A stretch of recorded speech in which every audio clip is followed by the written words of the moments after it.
What's up, everybody? Thanks for dropping by to check out the video portion of my Reversal of Fortune Mets Dynasty, which I undertook about a year or so ago, I guess, a little bit more maybe. Which, to give you a quick background, was to take the Mets in 1962, the year they were born, and see if I could win more World Series than the actual Mets did during that time. I felt like we left lots of chips on the table as a Mets fan growing up. Still am proud to be a Mets fan.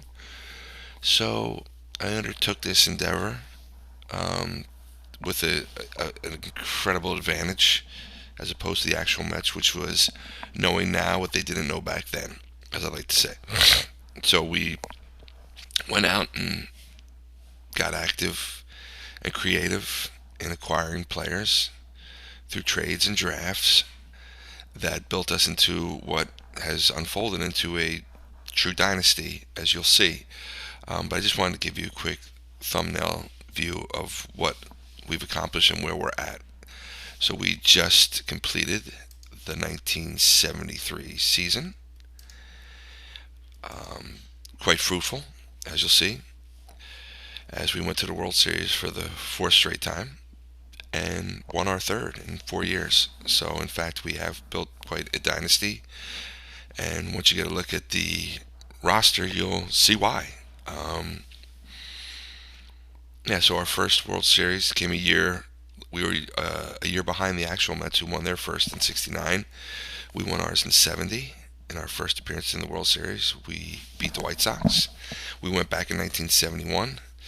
Um, I don't want to go into the glitch that I encountered in '71, but real quickly, we played the Tigers in 1971. I won Game One, exited the game as I do every other time. For some inexplicable reason, when I came back into the Game One was still sitting there, having not been played. I had already posted a blog about Game One, so in a fit of frustration, I just simmed out the World Series and we lost that one. So we'll leave it at that.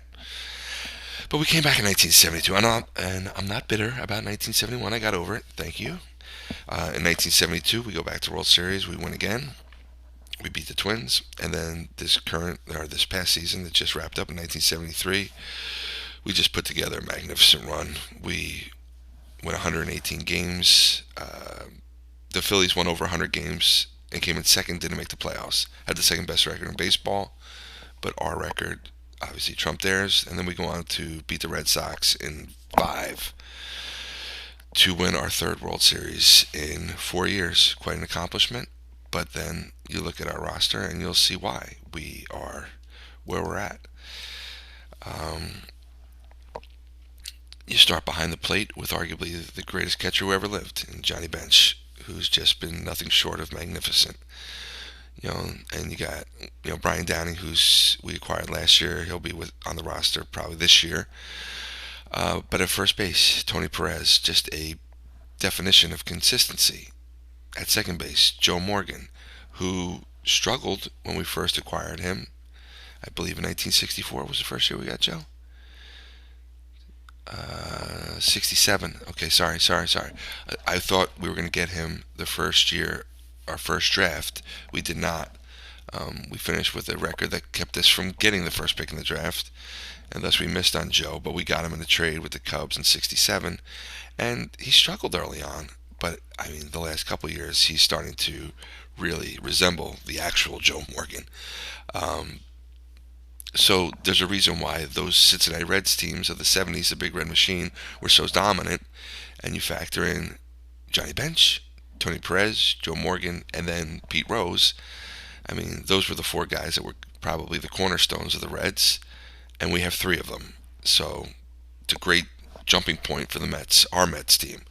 Third base, we get George Brett last year in a trade, coming off our World Series championship in '72. In the offseason, we trade Burt Blyleven to the Cubs to get George Brett, because we all know what George Brett will become, and I was willing to trade a staple of our pitching staff, who he himself, Blyleven, is a future Hall of Famer, but I traded him while he still had magnificent value to get a guy who's going to have Hall of Fame value and really cement himself at third base for us in the years to come. Um, Buddy Harrelson has been the guy that has played shortstop for us most of this time, but I got Larry Boa like sitting there waiting to play, and is a great chip to trade. So we're very fortunate in that regard. And then our outfield, um, I mean Clemente, Roberto Clemente, one of my favorite players of all time. I've read his biography. Great story. Um, we get Clemente in '64, and the beauty of Out of the Park is that I get to see what happens in the years that followed his tragic death, and at such a young age in that plane crash.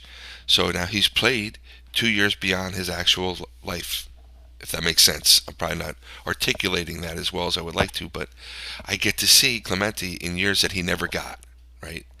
And he's still a productive presence in our lineup. He hits for average. He still has a howitzer in right field. He doesn't have the same speed he once had, but I mean, in the postseason for us, he has been nothing short of spectacular in terms of his offensive output. He's been everything I hoped he would be and more for us in right field.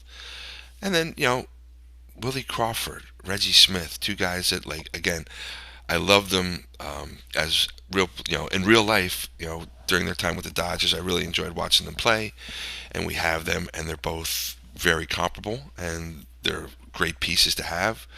Then we get, Ken Griffey Sr. along the way. We get Gene Clines along the way. Omar Moreno, who's, somebody that we picked up a couple years ago. I protected him on our 40 man. We just went through the Rule 5 draft. So this is what our roster looks like, our 40 man looks like from the offensive side of things. Then you see our pitching staff, and I mean, Vita Blue and Raleigh Fingers, who were staples of the A's dynasty in the early 70s in real life. And the picture becomes clear as to why our Mets dynasty and our Mets currently are such a force, is because we acquired guys who, in real life were studs for championship teams, and we have the advantage of knowing now what they didn't know then, and that they were going to be studs. But then I get to get guys like Mike Caldwell, who I remember being such a competitor when he was with the Brewers in the dogfights against the Yankees in the '70s. So I go after him, and Wilbur Wood has far exceeded my expectations when we got him from Cincinnati, and he's won 2 Cy Youngs for me. In '71, and he is the reigning Cy Young winner. He just won it this year. He's put together like silly seasons that I could never have imagined.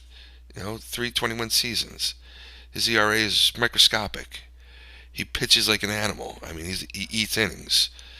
Uh, so yeah, it's just been everything I hoped for in building this dynasty has come to fruition right now. And so I just wanted to give a real quick thumbnail sketch of what this is all about. I've wanted to kind of marry my written content that I put on the Out of the Park blogs in the Dynasty Forum with some video content, just to maybe obviously promote the good time I'm having with the game and doing this, but also trying to give you some visual imagery to go with the written stuff. So from time to time I'll pop a video up.